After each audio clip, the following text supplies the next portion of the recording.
Section 4.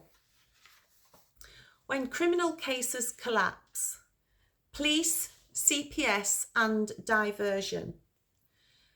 At this point, many people ask a very reasonable question. If sexual abuse of a child is a serious crime, why are so few fathers ever prosecuted? The answer lies in what happens before a case ever reaches the Crown Prosecution Service. In theory, the process is simple.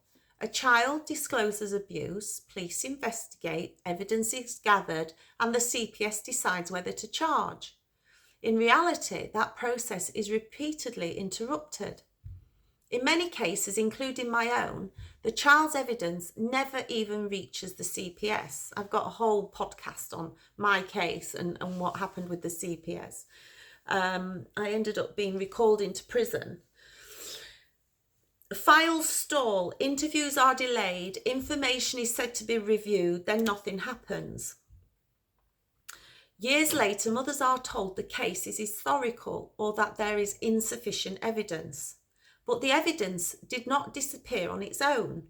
It was lost through delay. And delay is not neutral. Delay protects perpetrators. Delay destroys cases. Delay quietly shifts everything away from criminal accountability. In my case, police involvement faded because family court had already been triggered. That single move changed everything.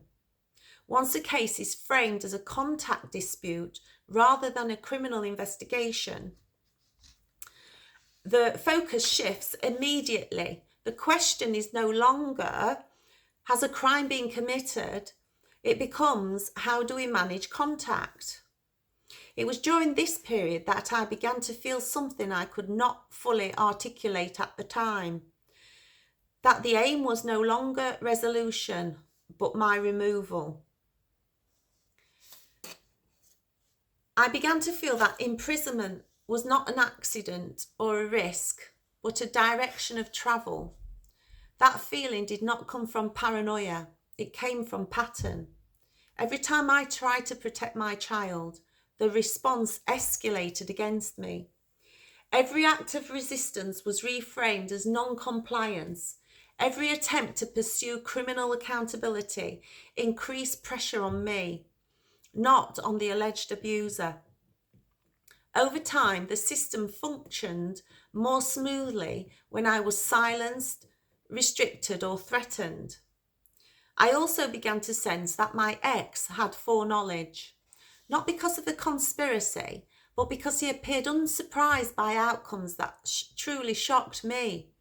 He was not alarmed by escalation. He was not deterred by consequences that affected me alone. It became impossible not to notice that his actions consistently moved in one direction, toward my removal, while the system responded by enabling that trajectory. Once family court proceedings begin, something else happens. The case is quietly diverted away from prosecution and toward containment. This shift is critical because the criminal justice system is expensive. Investigations are complex, prosecutions are risky, and convictions expose institutions to scrutiny, appeals, and compensation claims. I'll read that again. Convictions expose institutions to scrutiny, appeals, and compensation claims.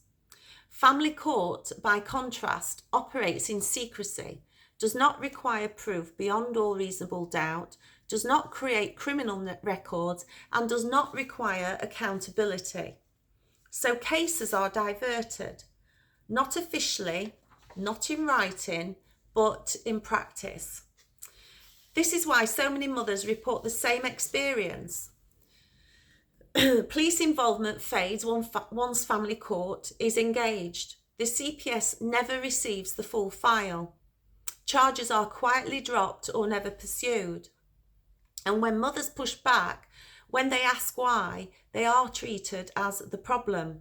Some are warned that continuing to raise abuse concerns will undermine the process. Some are told they are harming their child by not letting matters settle. Some are criminalised themselves. Me. The result is devastating. Children who disclosed sexual abuse are never heard in a criminal court. Alleged perpetrators face no trial, and the mother is left labelled as hostile, obstructive, or delusional. Meanwhile, the system can say, no charges were brought, no findings were made, there is no evidence. But the absence of prosecution is not proof of innocence. It is proof of diversion. And once you see that pattern, it becomes clear why so many serious allegations simply vanish, not because they were false, but because they were never allowed to reach the place where truth is tested. There is something else that must be said here, because it explains why so many women do not trust the police, and why known abusers are able to continue without consequence. After my separation from my ex-husband, I wrote to the police to report 3 separate incidents of sexual assault against me. These were not vague concerns or emotional claims. They were specific incidents that demonstrated a clear pattern of sexual violence. The police contacted me and asked me to attend the station to give a formal statement. I did not do so. Not because the assaults did not happen, but because I did not trust the system. I was frightened. I had already seen how women who report abuse are treated, disbelieved, and punished. The police therefore hold my written allegations on file. Even though no prosecution followed, they knew what I had said about this man. They knew what he was capable of. A few years later, in 2015, the same man was investigated under a local authority designated officer, a LADO, a process for sending sexually explicit messages to a child he was coaching as an athletics coach. His license to coach children was removed. That makes at least 3 known victims: myself, my child, and another child, and potentially others who may never have come forward. Yet, despite this pattern, the response was not criminal prosecution. Instead, the information was buried, managed, and contained. This is why so many mothers argue that there should be a register of known abusers, and why women and children remain at risk when systems choose silence over accountability. I know Zoe Dromfield has been campaigning for many years. Zoe, that's written the book Mind Over Manipulators, and she almost died at the hands of her ex, who did serve a prison centre, who is still in prison, hopefully.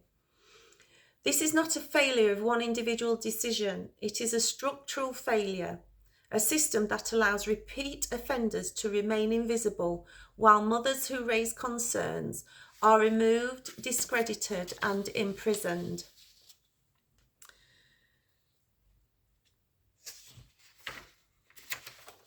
Section 5. Why sexual abuse allegations collapse in family court. When a child discloses sexual abuse, most people assume the response will be urgent police investigation, protection of the child, and prosecution of the perpetrator. That is what the public believes happens. But once a case enters the family court system, that is often not what happens at all.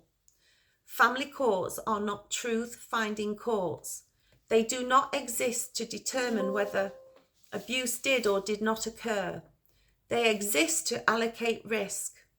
That distinction is everything, and most parents are never told this. When sexual abuse is alleged, instead of being treated as a criminal matter, it is reframed as a family conflict. The disclosure is no longer evidence, it becomes a belief. The focus shifts away from what happened to the child and on to how the adults are behaving. At this point, a dangerous process begins. If a mother continues to raise concerns, she is increasingly framed as the problem. Her fear becomes anxiety. Her persistence becomes obsession. Her belief in her child becomes coaching. The abuse allegation itself slowly disappears from view. One of the most powerful words used in this process is historical. Mothers hear it repeatedly. This is historical. In ordinary language, historical means something that happened a long time ago. In family court, it means something very different. Historical does not mean old. It does not mean resolved.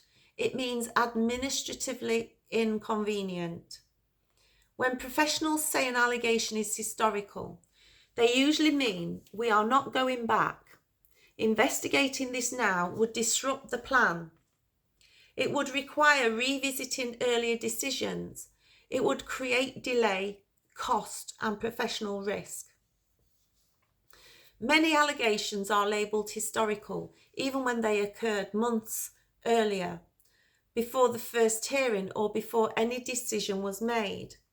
The delay is often caused by professionals themselves.